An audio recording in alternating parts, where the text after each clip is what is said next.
चिंता नहीं करनी है, चिंतन करना है। जैसे एस ब्लॉक के अंदर, पी ब्लॉक के अंदर, डीएनएफ ब्लॉक के अंदर वो रिएक्शंस आप एक बार देख लें। कुछ भी नया नहीं करना है, एक भी सवाल नया नहीं आना चाहिए। आगे का पड़ा पीछे वाला साफ हो गया, ये ऐसा कुछ नहीं होता। सवाल बच्चों, 2026 जेई एडवांस की घड़ी करीब आ गई है और अब सिर्फ 3 दिन ही बचे हुए हैं। तो आइए जल्दी से हम लोग हमारी टीम से पूछ लें कि भाई आप लोगों के लिए क्या इंपॉर्टेंट गाइडलाइंस हैं। मयंक सर, प्लीज़ कुछ बताइए आप कि बच्चों को इस मोमेंट पर क्या क्या चीज़ों का ध्यान रखना चाहिए और क्या क्या ध्यान नहीं रखना है। तो सबसे ज़रूरी चीज़ तो ये कि अब कुछ भी नया ट्राई नहीं करना है। किसी के नए नोट्स मिल गए, कोई नया वीडियो मिल गया, जैसे अभी डिस्कशन में एक वीडियो लास्ट हमारा था 2022 का पेपर 2, इसको देखने के बाद बंद कर देना। अब कुछ नया नहीं देखना है, कुछ नया सीखने का टाइम बचा ही नहीं है। अब क्या करना है, आपको मंथन करना है, चिंता नहीं करनी है, चिंतन करना है। आपको ये सोचना है कि जितना मैंने पढ़ा है वो मेरे अंदर, जितना मैंने पढ़ा है सीखा है इतने दिनों में, वो मुझे लगभग सब कुछ आता है।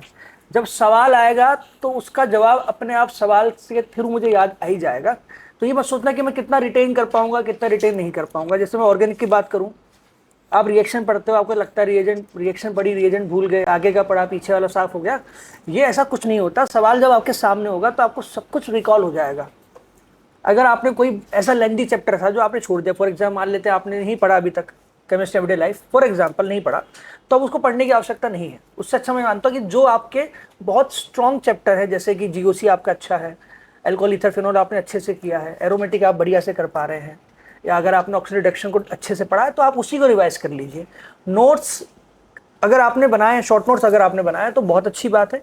वही ऐसी चीज़ें जो आप अपने साथ अपनी बस में, अपनी कार में या अपने पर्सनल व्हीकल में जब आप जा रहे हैं, ट्रेन में जा रहे हैं, तो कैरी करके जाना। और इसके अलावा कोई किताब नहीं लेके जानी है, कोई बर्डन दिमाग में नहीं रखना है, ये मान के चलना। और एक सबसे ज़रूरी चीज़ ये है कि सर बच्चे क्या होते हैं, जो एग्ज़ाम देने जाते हैं ना, तो जैसे ऑटो वाले से भिड़ंत हो गई, किराए को लेके बहस हो गई, या अपन जल्दीबाजी में कुछ चीज़ों को छोड़ के निकल गए घर से, तो अपने पास मार्जिन रखना है बहुत सारे टाइम का। क्योंकि सब्जेक्ट वाइज तो तुम पूरी तरह तैयार हो, ये तो तुम मान लो, सब्जेक्ट तुम्हारा पूरा प्रिपेयर है, ठीक है। अब उसमें तुम नया कुछ मत करना, जो तुमने पढ़ा है उसको बार बार करते रहना। अब जैसे मान लो आईओसी के अंदर तुमको कुछ पॉइंट समझ में अगर नहीं आ रहे हैं तो उसको छोड़ सकते हो। आईओसी पे ज़्यादा अच्छी बात आपको पांडे सर बताएंगे। हाँ बच्चों, तो जैसे अब 3 दिन बच रहा है आप लोगों का, तो अब बहुत एग्जीक्यूशन का टाइम है।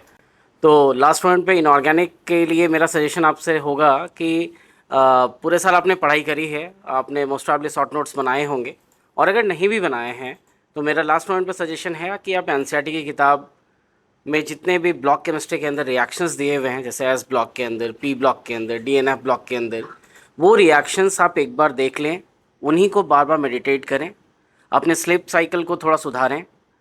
दिन के टाइम पे जगना है, जो जिस टाइम पे एग्ज़ाम होता है, रात में जल्दी सो जाएं, है ना, अर्ली मॉर्निंग उठें, ताकि 3 दिन वो प्रैक्टिस आप करेंगे तो वो एक फ़्लो बना रहेगा आपका।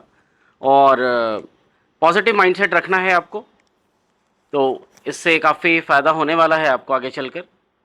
बाकी फ़िज़िकल केमिस्ट्री में एचएम सर आपको गाइड करेंगे। तो बच्चों को क्या करना चाहिए सर 3 दिन में जो अभी टाइम बच रहा है उनके लिए? अनुराग सर, बहुत अच्छी बात आपने बताई, और मयंक सर आपने भी, कि ओसी और आईओसी में अपने को एनसीईआरटी पर फोकस करना है। जितना बच्चों ने पढ़ाई कर ली है बस वो उनकी तैयारी हो चुकी है, उसी को मनन करें, चिंतन करें, मयंक सर ने बता दिया है। फिजिकल में बच्चों देखो ऐसा है कि एनसीईआरटी में जो भी फॉर्मूले दिए हैं और आपको नोट्स में जो फॉर्मूले बताए गए हैं वो सब आपको आई एम श्योर याद ही होंगे। फिर भी अगर आपको लगता है तो कुछ इंपॉर्टेंट टॉपिक जैसे इलेक्ट्रोकेमिस्ट्री है, सॉलिड स्टेट है, ये सब इंपॉर्टेंट टॉपिक्स हैं, ठीक है। थर्मो के कुछ सवाल आते हैं बट थर्मो थोड़ा लेंदी है।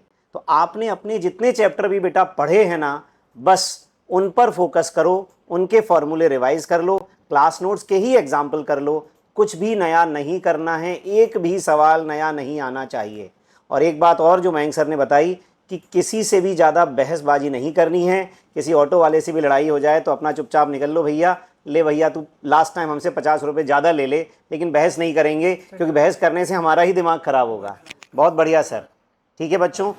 अब से इतनी अच्छी बातें तो हो ही चुकी है सर, बच्चों को एक बढ़िया सा मैसेज, सर जिससे उनका मोटिवेशन बड़ा बढ़िया होता है। क्यों डरते हो बच्चों, क्या होगा? जो भी होगा बहुत अच्छा होगा। तो बच्चों स्वस्थ रहिए, मस्त रहिए और व्यस्त रहिए। All the best.